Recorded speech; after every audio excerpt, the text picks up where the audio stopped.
প্রিয় দর্শক মণ্ডলী, আজকে তোমাদের একটা সুন্দর হাদিস শোনাবো। হজরত ইউনুস আলাইহিসসালামের ঘটনা।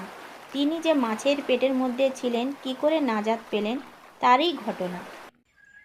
একদিন সকালে ফজর নামাজের শেষে দিনের আলো ফুটতেই হজরত ইউনুস আলাইহিসসালাম বেরিয়ে পড়েন দিনের দাওয়াত দিতে। তিনি দিনের দাওয়াত দেওয়ার জন্য সমুদ্র, পাহাড়, পর্বত সমস্ত কিছু অতিক্রম করে যেখানে যত মানুষ পায় সেখানে দাওয়াত দেয়। হঠাৎ আল্লাহ পাক বলেন, ইউনুস, তুমি তোমার গন্তব্য স্থানে এসো। হজরত ইউনুস আলাইহিসসালাম আল্লাহ পাকের সঙ্গে দেখা করার জন্য একটা নির্দিষ্ট স্থানে যেতেন। সেখানে গিয়ে আল্লাহ পাকের সঙ্গে কথা বলতেন। আল্লাহ পাক বললেন, যেখানে যত মানব জাতি আছে সবাইকে ইসলামের দাওয়াত দিতে হবে। তাই হজরত ইউনুস আলাইহিসসালাম মনে মনে ঠিক করলেন, সমুদ্র পার করে সমুদ্রের ওপারে যত মানব জাতি আছে সবাইকে তিনি দিনের দাওয়াত দিয়ে আসবেন।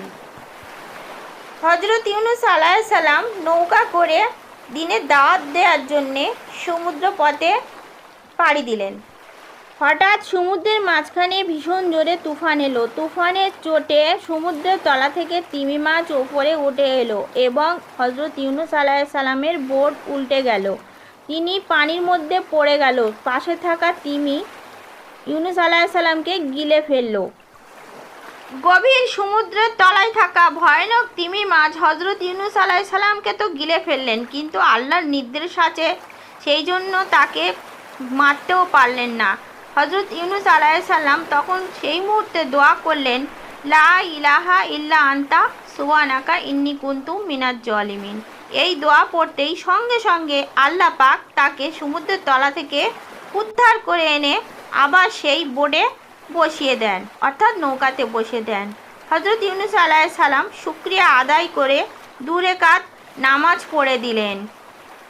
হজরত ইউনুস আলাইহিসসালামের নৌকা ধারে আসা মাত্র তিনি সঙ্গে সঙ্গে সেখানকার যত মানব জাতিকে দিনের দাওয়াত দিতে শুরু করলেন। ছোট্ট হাদিসটি ভালো লাগলে লাইক দিও, সাবস্ক্রাইব করো বন্ধুরা।